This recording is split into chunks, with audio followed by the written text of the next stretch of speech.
going on, guys? As the game's just wrapped up, Florida loses. There was a little brawl or a little skirmish, I think I should say. Good grief! What a game! What an absolutely terrible game. From Florida, this is the Gators final report. If you're new to this, I've done this after every single Gator game. I'm Dylan Denmark, host of On the Mark with Denmark. How this show works is I basically give you my opinions and my comments on what's happened from the game, and you drop your comments, and I'll try to answer what I can. Boy, Billy Napier's got a lot of work to do. My goodness. If you're just now listening to us, this is the voice of college football. Make sure we're subscribing to the YouTube channel. All the channels, the Gator channel is up to almost like 480 subscribers. We're trying to get to 1,000. The SEC channel is rocking good, right around 14,000. And, of course, the voice of college football with Mark Rogers that he does almost regularly every single night. Okay. I want to start here.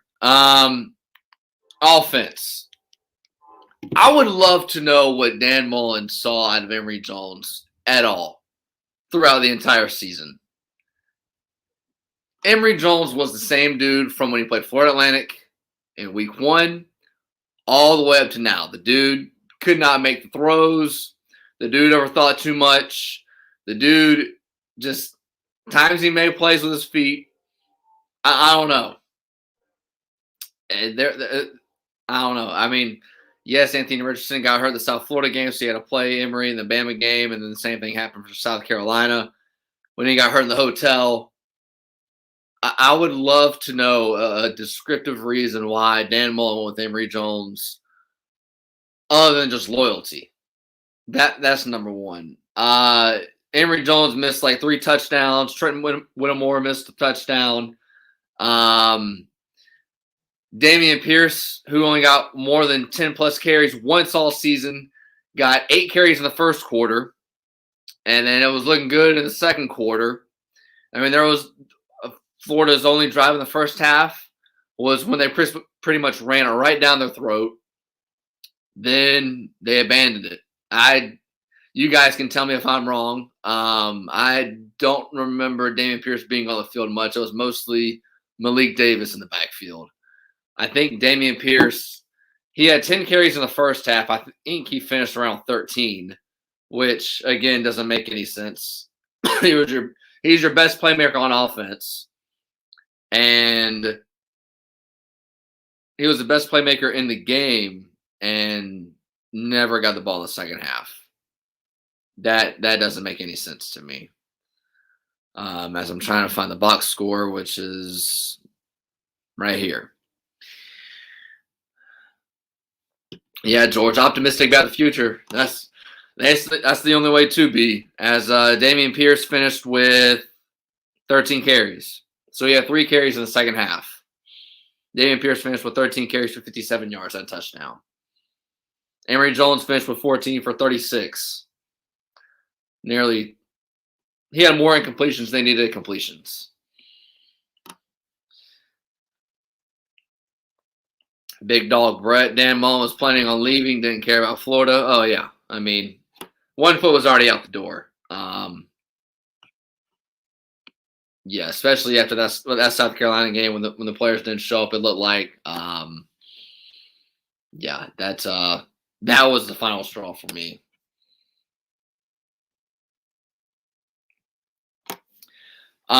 Defensively, so Hopper gets ejected. Hopper gets ejected. I don't know about you guys, but that dude was balling tonight, and he didn't play much at all last year and this year. Specifically the middle linebacker position that Florida, when Ventrell Miller got hurt against South Florida, didn't have an answer, so they had to put Jeremiah Moon. They put all kind of guys in the middle linebacker position, and it had all kind of sorts of different alignments in the front 7.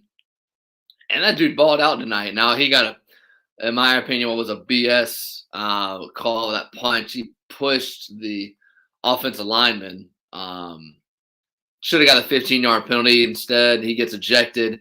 Wouldn't have mattered. Florida would have lost the game anyway. And UCF, my goodness, how many gadget plays did they have? How many reverses did they have? Screen passes did they have? And Florida didn't have an answer for it. I mean, there were so many times where the defensive end went and set the edge and contain. He gets outside and makes a big play for 20, 30 yards and sometimes even a touchdown.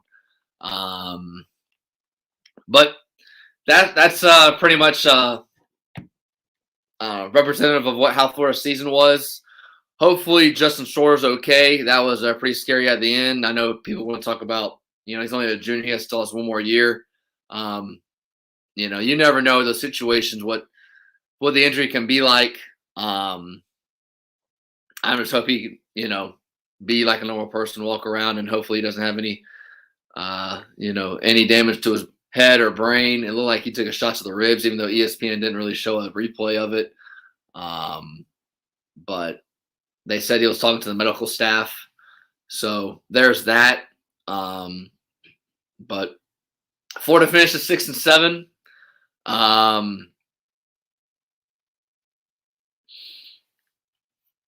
See your comments, Jeff. I'll get to that in a second. Florida finished at 6-7. Florida was a 6-point favorite again. They haven't covered a spread since they played Vandy, which is pretty hard to do. Florida was a 3.5-point favorite against FSU, didn't cover, the one by 3. 9-point favorite against Missouri, obviously lost that game. Double digits against South Carolina, and Samford did cover against Samford, lost against South Carolina. Just an abysmal season for Florida. It was expected to be a good year, and Napier is going to have a lot of catching up to do. He got a couple dudes in the at signing day. Got the huge safety Wilson out of IMG. Got a linebacker. I think he finished with like 7 commits at early signing period. Couple guys went to the transfer portal. Diabate, I don't think, played tonight. Copeland played. Valentino was like a late scratch for whatever reason. Valentino was expected to play, and then literally like minutes before kickoff, he tweets out that he's not going to play. Obviously, Bogle, who's one of Michigan State, he didn't play tonight. So there's that. Going forward with Billy Napier, there's a lot of holes on this team. You have to fix this receivers group if you're an offensive guy. No one's a deep threat. No one's really a threat to go down the field. There's nobody, if you're playing any team, if you're playing LSU, Georgia, A&M, even Utah week 1, there's no, if you're a defensive group, there's no one really offensively on the outside for Florida. That really scares me. It gives me, keeps me up at night. Florida's offensive line needs more depth. And, I mean, they didn't play at all. They didn't play well at all tonight. I mean, I know Emory Jones didn't play well, but there was a lot of times where he didn't even get any, time to throw. A couple of times, dudes were just being left unblocked, and he was getting hit as he threw. Defensively, Diabate's in the portal. I have no idea if he's going to come back or stay. I would expect him to leave. And you're left with, I think, 4 or 5 interior linebackers on the roster. You need a middle linebacker. You need someone you need a safety. I feel like Florida hasn't had a good safety since Keon O'Neal, which has been 5-6 years. Kyrie Elam's probably going to go to the draft. So you have Marshall on the other side. So we'll see, who that other corner who that will be when they step up. Although one thing Napier has that McElwain, Mullen, and even you can even go back to Urban Meyer. I won't probably go that far back. Is Napier has a quarterback, so with him having his quarterback, that can fill in for a lot of holes. But the only question is, can Anthony Richardson stay healthy? The best availability. The best ability is availability, and if Anthony Richardson can't stay healthy, or if he continues to run and gets these hamstring injuries and ankle issues, whatever, it won't matter what Florida does, how good Florida is if he's not on the field.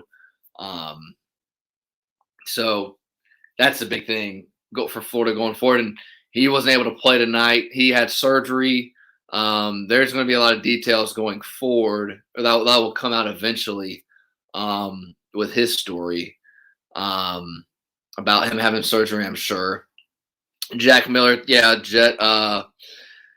Jack Miller. So this is the interesting thing about Jack Miller coming to Florida that was kind of a head scratcher to me. So, by the way, this is the Gators Final Report. If you're just joining us, I'm Dylan Denmark, host of On the Mark with Denmark. Make sure you guys are subscribing to all the YouTube channels at the Voice of College Football. Anthony Richardson is a dual threat quarterback, and Miller is a pocket passer. Miller, if you don't know, was from Arizona, broke a couple of records there, was a really good quarterback for Starling, goes to Ohio State, and decided he was going to transfer just like Quinn Ewers did. Miller being a pocket passer and Anthony Richardson being a dual threat is not saying that it can't work. This is the big example I use. The Ravens the other night, obviously their quarterback is Lamar Jackson. Dual threat guy, can run around. Their backup quarterback, Huntley, is nearly the same exact quarterback as Lamar Jackson. Those two guys, Miller and Anthony Richardson, are two completely different guys. So that'll be interesting to see what Florida does, especially, I know, like I said earlier, if Anthony Richardson can't stay healthy and you're running two different quarterbacks that run two completely different systems. Not saying that it can't work, but I thought it was really odd that, maybe Napier knew him. Someone on the staff knew him before, when he was in high school recruiting him. I don't know the answer to that, but I thought that was kind of odd. So that's what the quarterback situation. Williams says, why didn't we see young running backs? Why didn't we see young receivers? Seniority, shaking my head. Yeah, I wish we would have seen a lot more younger guys play tonight. I wish we would have seen Marcus Burke. He got a couple of catches this season, didn't play tonight. I don't think Naquan Wright could have played. I think he was hurt. I could be wrong on that. The only two running backs that were playing were Malik Davis and Damien Pierce. And Damien Pierce only got 3 carries in the second half, 10 in the first, 8 in the first quarter. No Lingard, no Bowman. Good Lord, all the hype coming out of camp for Bowman was he was expected to take off. Never even saw the field, pretty much. So that is one thing, though. So Napier, you have a really good running back group, and you have a quarterback. Hopefully Richardson is a full go come springtime, which he should be. But he has a lot of holes to fix for this upcoming season. And it's not going to be easy. You have Utah, and then you play your first 6 of 7 games are at home, and then you play Tennessee and Kentucky, 2 teams that are on the rise. Kentucky reels in, I think, a top 20 class. Missouri finished just outside the top 10. Tennessee had another decent class, and Tennessee's on the rise, especially with Heupel. Hooker, the quarterback, is coming back for another season. So it's not going to be easy. I would probably say right now 8-4 would be a good year for Florida next year, considering you're playing the Pac-12 champ Utah week 1. You're playing a couple of good teams in that home stretch, and then you play a gauntlet of LSU at home, bye week Georgia, and then at A&M. And all those rosters are significantly better right now than Florida's is. So we'll see. If you guys are just now joining in, thank you guys for watching and clicking into the show at the Gators Final Report. This is always at the Voice of College Football, the SEC, and the Gator channel. Make sure we subscribe to those channels and give a thumbs up, as Mark Rogers always has content coming at the Voice of College Football if you guys are interested in that.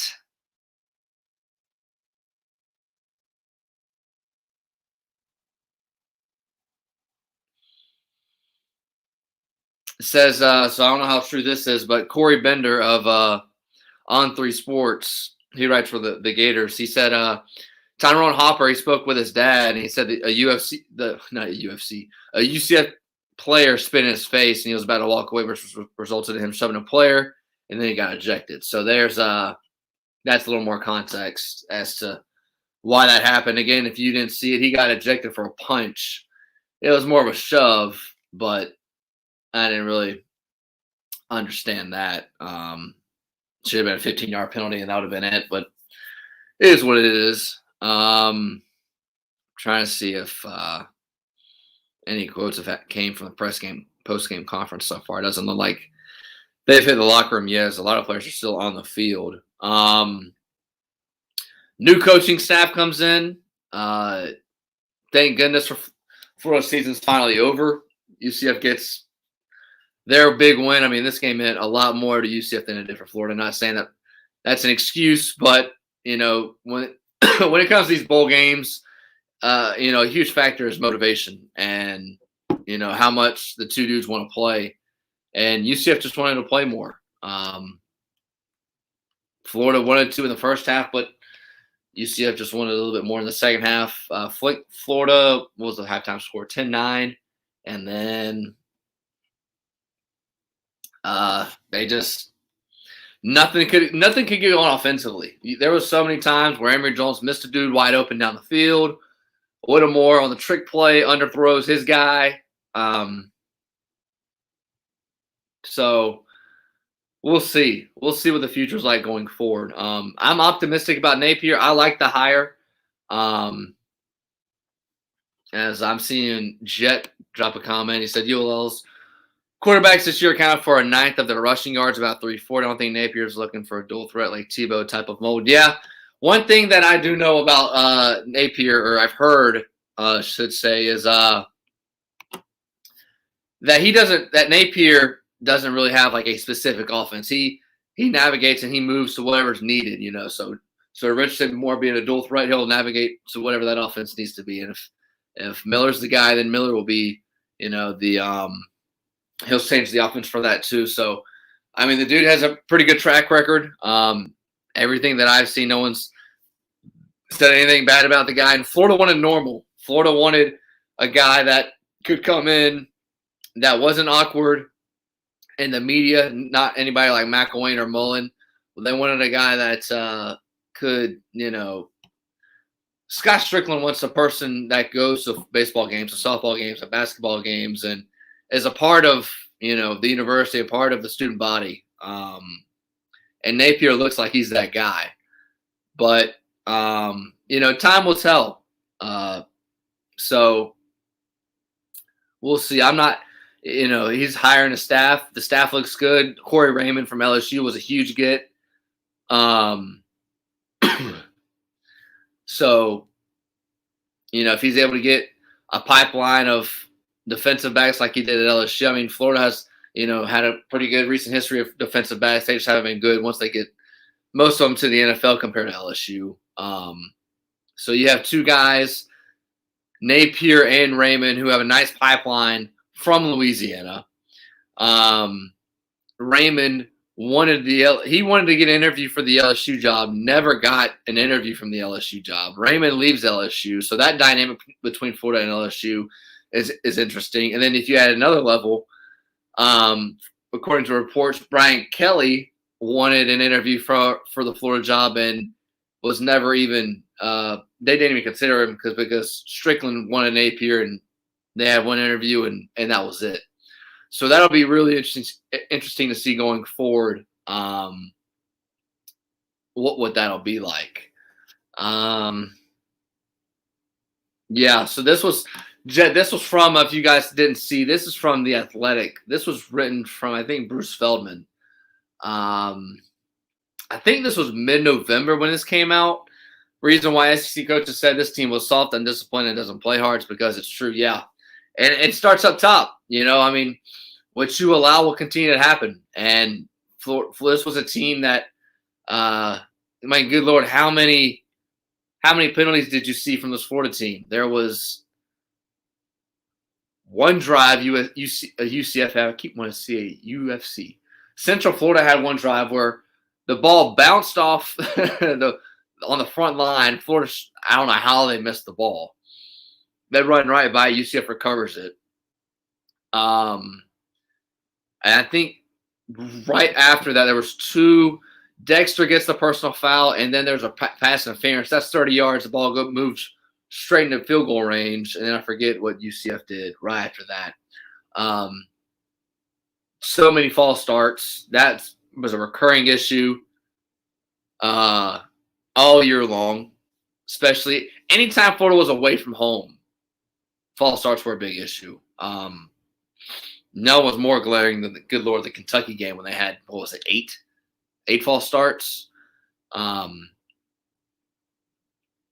So hopefully Napier fixes that, and because you can't, it's hard to be really good teams when you shoot yourself constantly in the foot over and over again.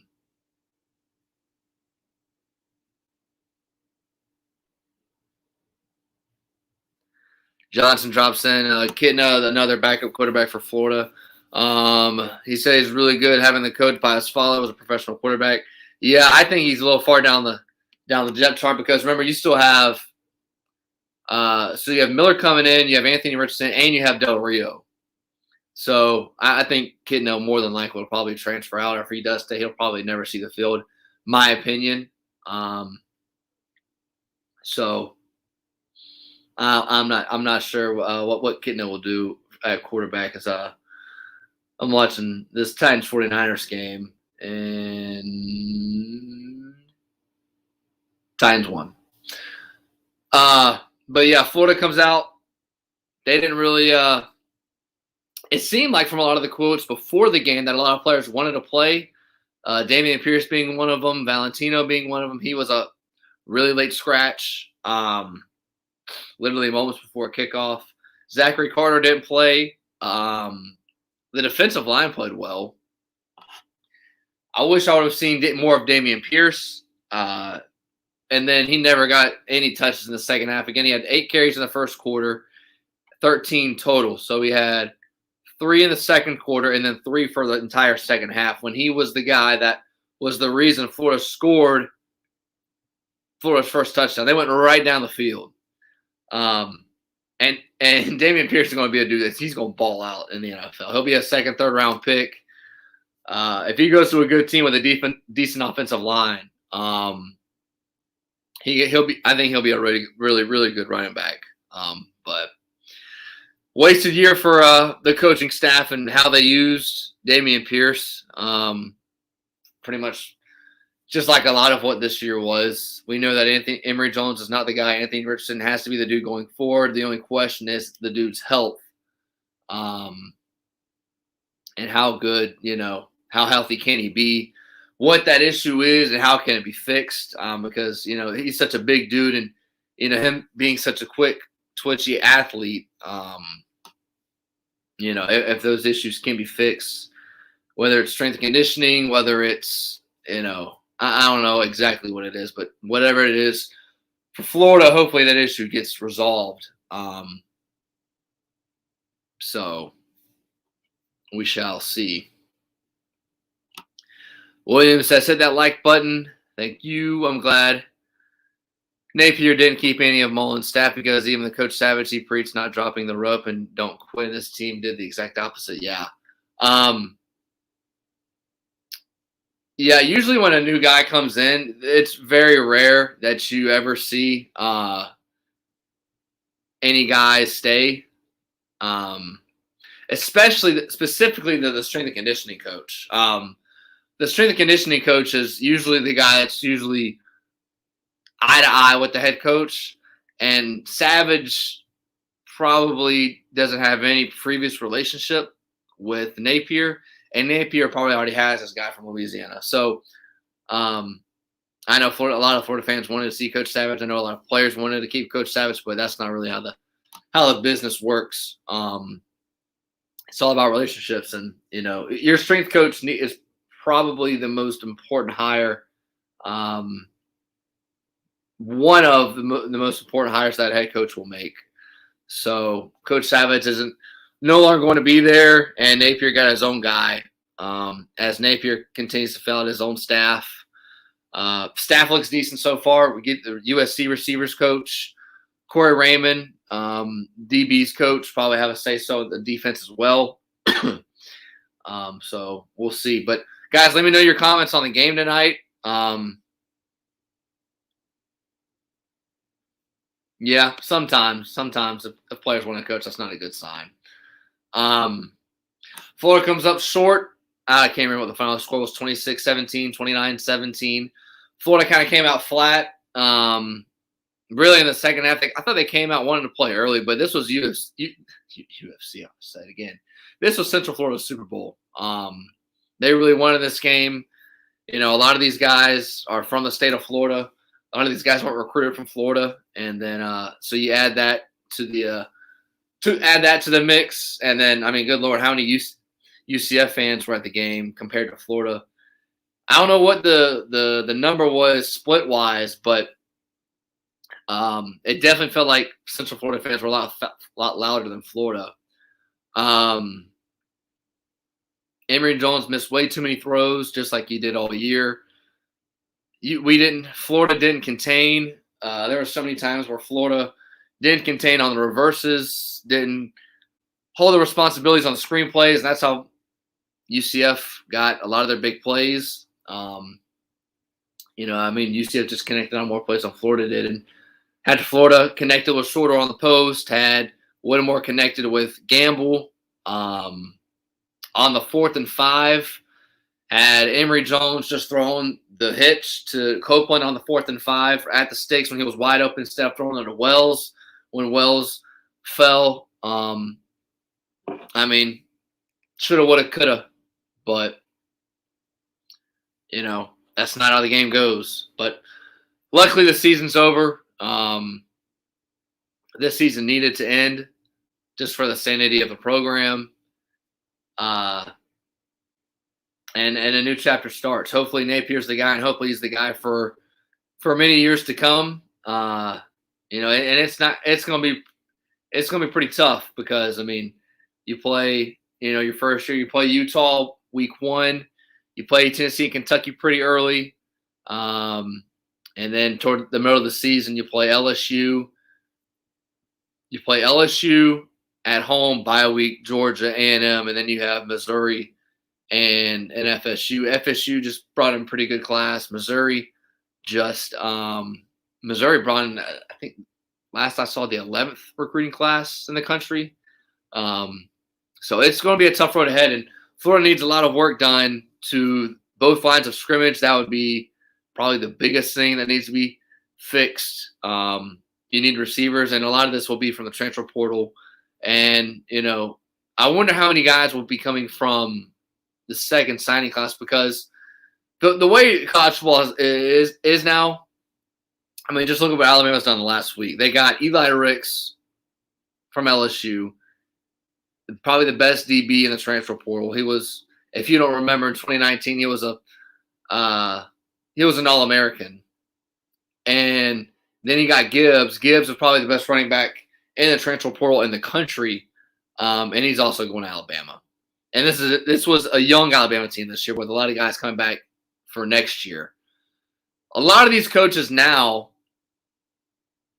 when deciding between the transfer portal and high school, most of these guys are going to go to the transfer portal for a couple of things. One, the transfer portal, you're getting a more experienced person. You're getting a more mature person, usually a guy that's 19, 20, 21 years old, compared to someone straight out of high school. That's number one. Number two,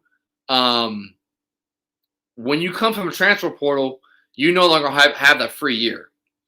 If you're in high school, you can enter the transfer portal and you can have a free year, and you can do, you can pretty much leave and, not have that person. If that person's coming from the transfer portal, there's more of a likely of a chance that person's going to stay. So for Miller, there's more of a likely of a higher chance that he will stay the rest of his college career at Florida compared to a quarterback coming straight out of high school.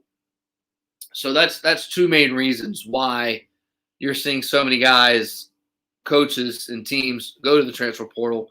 And there's over 2,000 people in the transfer portal. So I mean, this is the new college football and where what it is right now.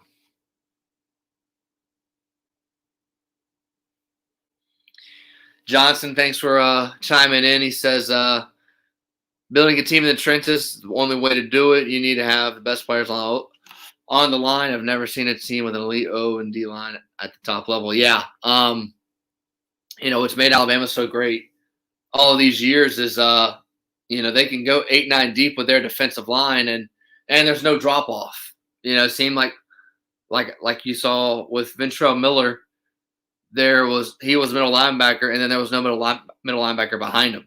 There was Jeremiah moving the edge rusher. Florida had to move into Mike, and that's you can't. Every team is going to get hit with injuries throughout the season, at any level of football, and for you to win games in the middle of the season, and when you get to November, you have to have depth. You have to have depth at the line of scrimmage, and you have to have depth really everywhere.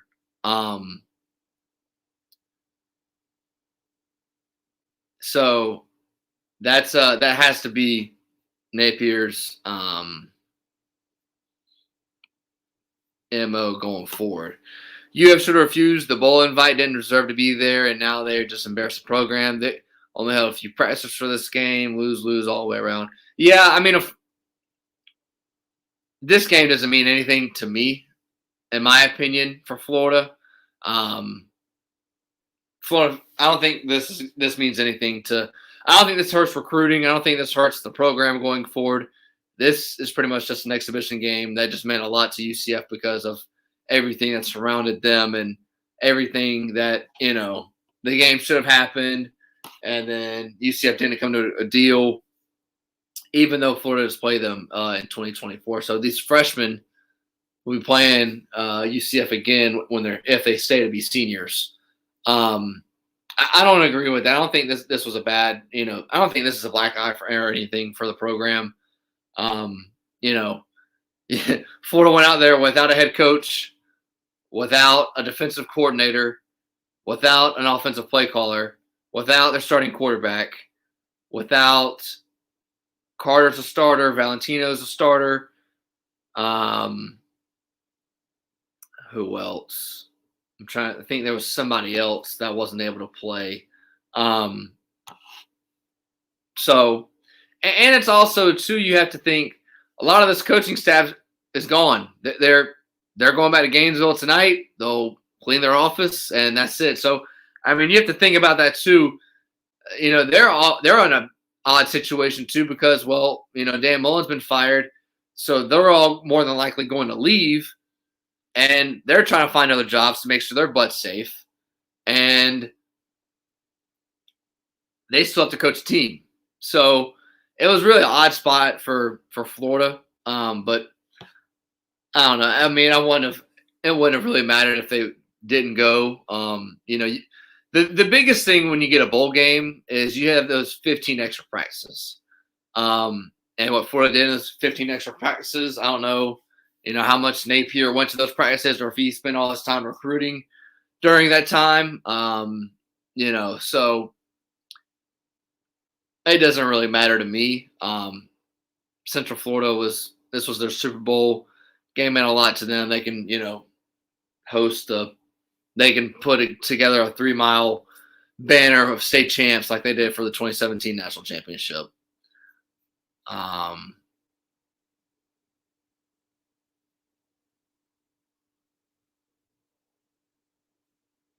So Jet follows up.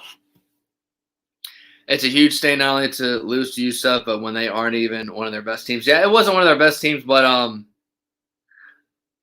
I mean, it just I think this will be. I think for Florida, this will be lost by after the new year. I just don't think it matters much to anything. I don't think. I don't know. I don't make of it much. Make much of it. I didn't really care about the game. Even if Florida lost, I mean, what would it meant? I mean, I don't think Florida's going to get any recruits that they wouldn't have gotten because I mean, the guys that are UCF commits and Florida commits are two different classes. I don't think, Florida's trying to get any guys from UCF. That's my 2 cents on the bowl game. If you guys are just now joining us, you can catch any of the archived content. As we're 35 minutes in, we'll probably wrap this up here in the next 5-10 minutes. This is the Gators final reports as we are on the Gators and the SEC channel, the Voice of College Football. Make sure you guys are liking, subscribe to the channel, smash that subscribe button. Help get our subscribers up on the Gator channel. The SEC's up 14,000. The Gator channel's right at like 470, 480. We would appreciate it. Me, Mark Rogers, and company would really appreciate it, as I'll still be giving out content on the Gators through the next month, especially with Napier's going to do all his recruiting now, and he's got a lot of holes to fill. He's got 7 or 8 commits from the early signing period. And so I think Napier's going to be making a lot of moves going forward. I think most of it will be with the transfer portal, and we'll continue to give you guys content on the Gator and the SEC channel. But you won't know unless you hit that subscribe and that bell. And you can see there, Dylan Denmark, that's my Twitter handle, at Dylan_Denmark. Host of On the Mark with Denmark on YouTube as well.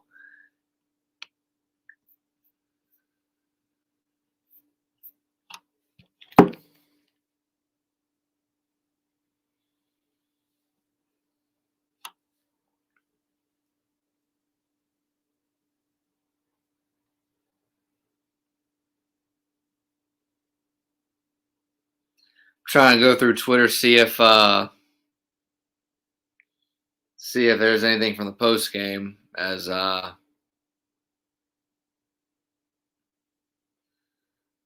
looks like players are still out on the field. Hey, Damien Pierce went through the fans. I guess he was going to his family probably. This is interesting. Lorenzo Lingard, one of the backups for Florida, running back. He tweeted this out 23 minutes ago. He said, "If you know something, let me know. Tired of getting did dirty when all I want to do is win." A lot of these Florida players have been emotional. You can't Florida. You have to. You have to stay off social media when you're emotional. I mean, we saw, who was it? I think Anthony Richardson took everything off of Florida after one game. There was another player that said something after one game recently in November, and then you have Lingard, who just said that.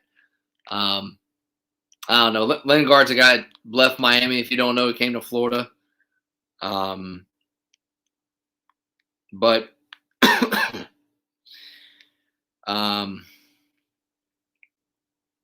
trying to read through this.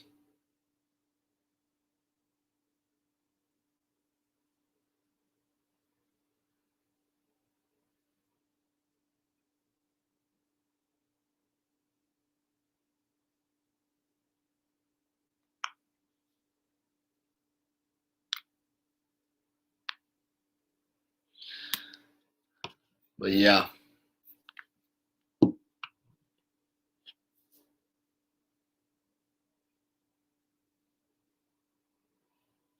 Yeah, 2 5-stars. Think about that. The thing to me was, if we go back to camp, Dan Mullen said, one, Emory Jones has a rocket arm. Dude never showed it all year. Dan Mullen said all camp, all summer, SEC media days, whatever, that he was going to use 2 backs in the backfield. He did that a little bit in the first game of the season against FAU and then never showed it again. We're talking about a running back group with Damien Pierce, experience, Malik Davis, 5th-year senior, Bowman. It looked like he was really good in camp from the sounds of it, and Lingard. And Lingard and Bowman never played.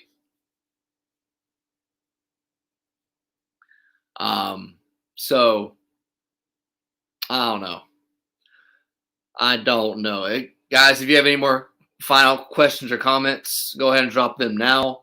When it comes to Florida in the game tonight between Central Florida, Central Florida comes out on top. The game meant more to them.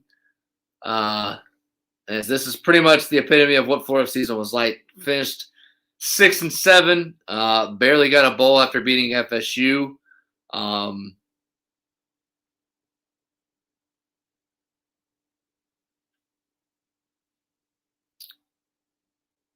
They just weren't able to make plays on offense or defense. Offensively in the first half was really good. They were able to run the ball, and then they went away from it in the second half. If you're just wondering this, I've continued to say that Pierce got no more than 10 touches in a game except for once against FSU all year. He had 8 touches in the first quarter, 3 in the second, and then 3 in the second half. Completely went away with that. Malik Davis got a couple of touches in the second half. That was fine. But, I mean, it was just no consistency. I mean, at the start of the game, Florida starts with 3 passes, and then they go 3 runs, and then they finally got something going. They led 17-16 middle of the second quarter, and then Central Florida hits a deep ball that was on Travis Johnson. When he fell, that gave Central Florida, I think it was 23-16. Penalties, yeah, Hudson. Penalties, 85 yards in penalties. The one thing that stuck out was Florida should have recovered the onside kick. Well, it wasn't really an onside, but it hits off the helmet of the Central Florida player on the front line at the 40. It rolls right past 3 Florida players, and then Florida gets a personal foul on Dexter, and then right after that, a pass interference. Not long after that, I think Central Florida ended up kicking a field goal, if I'm not mistaken. You just can't do that in these type of close games. And, you know, when you add up the penalties, when you add up the missed plays, when you add up the big plays that Florida gave up, that's just not a recipe for success.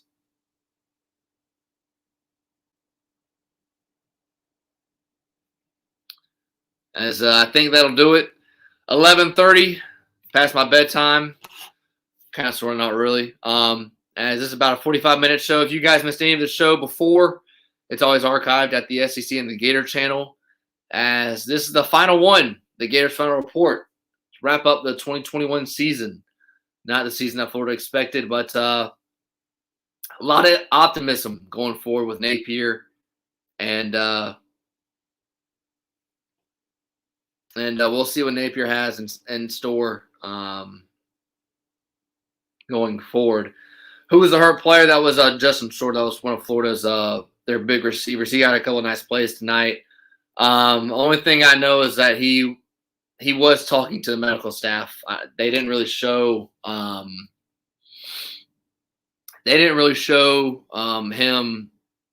when he got hurt. They showed everything else around him. It didn't look good, but hopefully he's okay. That's the only status that there is right now. LSU fan Hudson again. He said he was really angry that UF got Napier. Yeah, Napier didn't even get an interview for LSU, so I'm really interested to see what that's like going forward, because Napier's a dude that was offered the South Carolina, the Auburn. There was a couple other head coaches. I think the Baylor job, possibly, if I'm not mistaken. And there was another SEC school that he did not take, that he was offered. He said he was waiting for the right opportunity.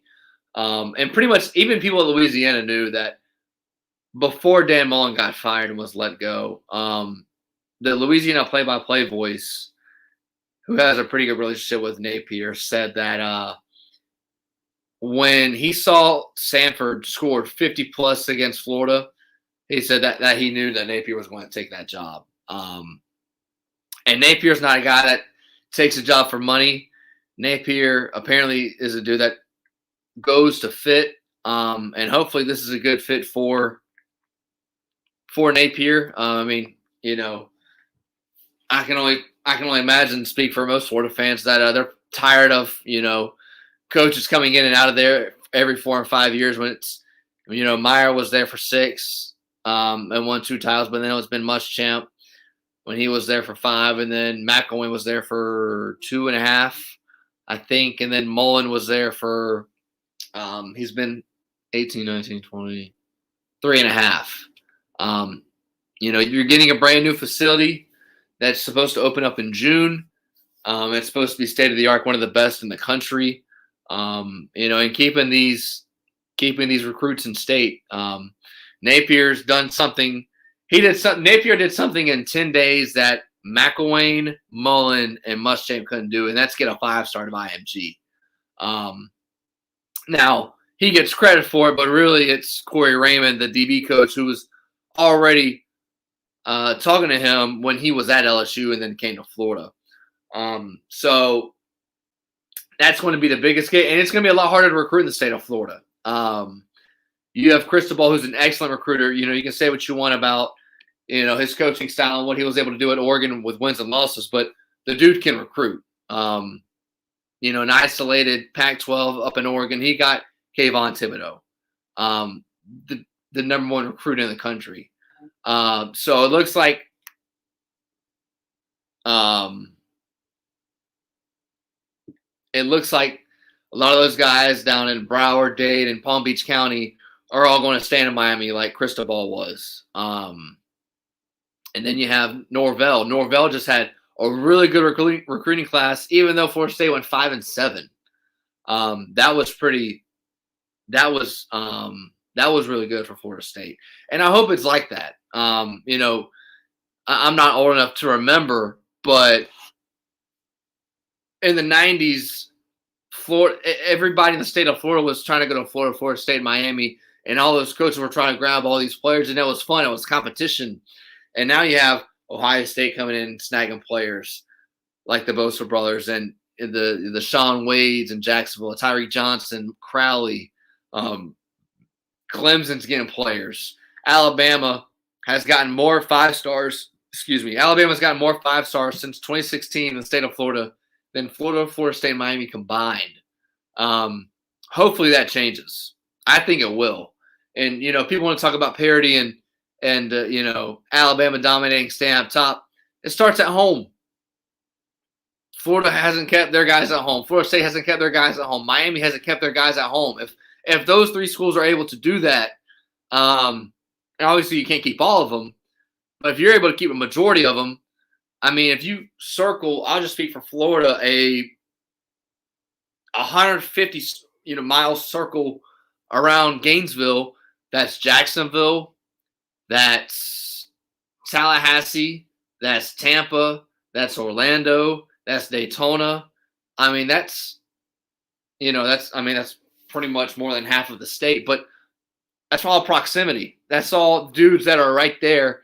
And IMG, yes, they're not really a high school, but I mean, IMG is what?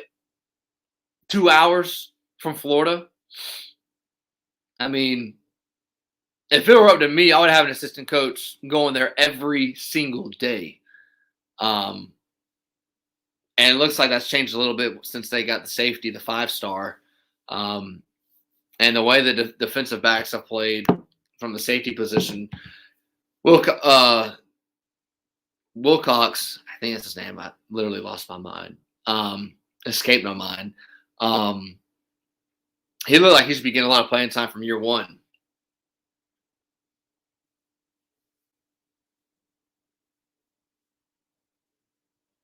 Yeah. I just explained Saban having to stay out of Florida, getting more 5-stars on Florida State, and Miami combined. LSU and Florida, yeah, it'll be interesting to see. That the format will change when Oklahoma and Texas go to the SEC.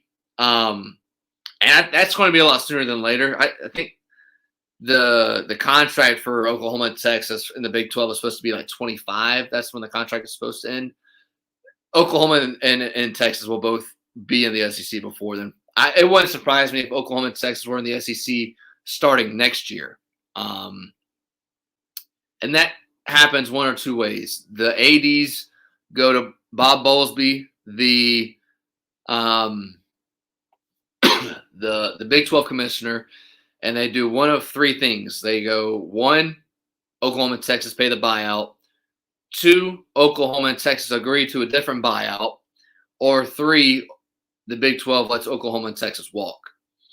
The only thing about the Big 12 with Oklahoma and Texas leaving is then the Big 12 is left with 8 teams, and then they're waiting for Central Florida, Houston, Cincinnati, and I forget the other team. Houston, Cincinnati, Central Florida. I think it's Memphis. So, correct me if I'm wrong. All going to the Big 12. When does that happen? Because this whole thing about, Oklahoma dominating, they didn't win the Big 12 this year, but that's the only thing people keep talking about. What must be done eventually must be done immediately. And, if you're just going to let that hang over your head, just go ahead and do it and get it done with, because Oklahoma knows where they're going to be. Texas knows where they're going to be. And, that's what the future is going to be like. So, yeah.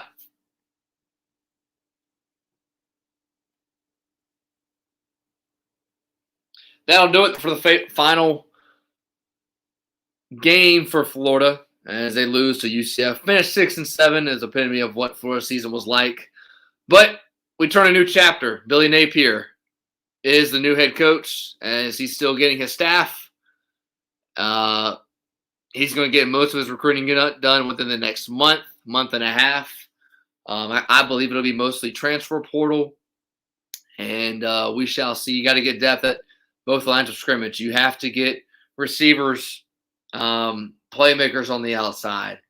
You have to find linebackers, and you have to find, probably a corner with Elam leaving and a decent safety. So that's where Florida's at. This is the Gators final report. Make sure you guys smash that subscribe button and give us a thumbs up at the Gator and the SEC channel, the voice of college football. For me, Dylan Denmark, on a Christmas Eve. Hope everyone has a wonderful Christmas and a happy New Year. And you guys be safe as we will continue dropping content. Me, Mark Rogers, and Gator Dave. You can catch my Twitter handle right there at Dylan_Denmark. For me, signing off for the final time in 2021. Peace.